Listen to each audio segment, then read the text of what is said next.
1990s में जब ये दुनिया घबरा रही थी कि अब क्लाइमेट चेंज सब कुछ खत्म कर देगा, तो लीडर्स जागे और ब्राजील में मीट किए। 1992 में United Nation Framework Convention on Climate Change sign होता है और सारे इसके पार्टीज बन जाते हैं देश। इन्हीं पार्टीज की मीटिंग को कहते हैं कॉन्फ्रेंस ऑफ पार्टीज, जो कि 30वीं बार मिलने जा रहे हैं 2025 में नवंबर के महीने में। कहां पे, नीचे कमेंट करके बताइए। पर आपको बता दें कि सीओपी 1 से लेकर 29 का सफर बहुत ऊपर नीचे रहा है।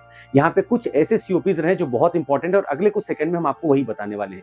सीओपी 1 बर्लिन में होता है 1995 में पहली बार, जहां पर रूल बुक बनाने की बात की जाती है कि क्लाइमेट चेंज को आखिर कैसे पकड़ा जाए, रोका जाए। तुरंत इसके बाद 2 साल बाद 1997 में सीओपी 3 क्योटो जापान में मीट करते हैं और यहाँ पर एक बहुत बड़ी चीज हो गई। डेवलप्ड कंट्रीज को कमिटमेंट्स दिए गए कि आपको अपना एमिशन कम करना है, पर डेवलप्ड कंट्रीज कहां मानने वाली, उन्होंने अपने अलग मैकेनिज्म्स बना लिए।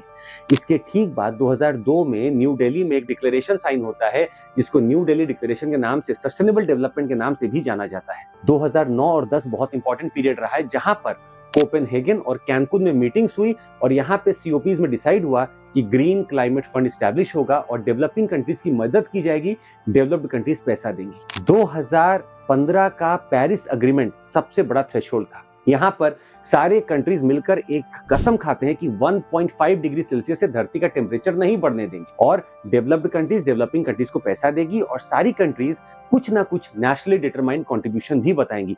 हालांकि पेरिस एग्रीमेंट से यूएस जैसे ही विड्रॉ किया, सब कुछ धाराशायी हो गया, क्योंकि US one of the biggest emitter है। इसके बाद वापस से कोशिश की गई और ग्लासगो समिट में भारत ने अपना पंचामृत सुनाया। जी हाँ, 2021 के इस मीटिंग में भारत ने जब पंचामृत सुनाया तो लोगों को शर्म आई कि देखो, जब भारत जैसा देश, डेवलपिंग देश, इतना कुछ कर सकता है, नेशनली डिटरमाइंड कंट्रीब्यूशन दिखा सकता है, तो हम क्यों नहीं कर सकते। और आपको बता दें, सीओपी 29 जो कि आखिरी हुआ था, ये बाकू में हुआ था, अजरबैजान में, जिसको क्लाइमेट सीओपी भी कहा जाता है, फाइनेंसिंग सीओपी भी कहा जाता है। और यहाँ इसलिए क्योंकि यहाँ पर डिमांड की गई थी 1.3 ट्रिलियन डॉलर की और मिला सिर्फ कितना, 300 बिलियन डॉलर, और इसी का नाम था न्यू कलेक्टिव क्वांटिफाइड गोल।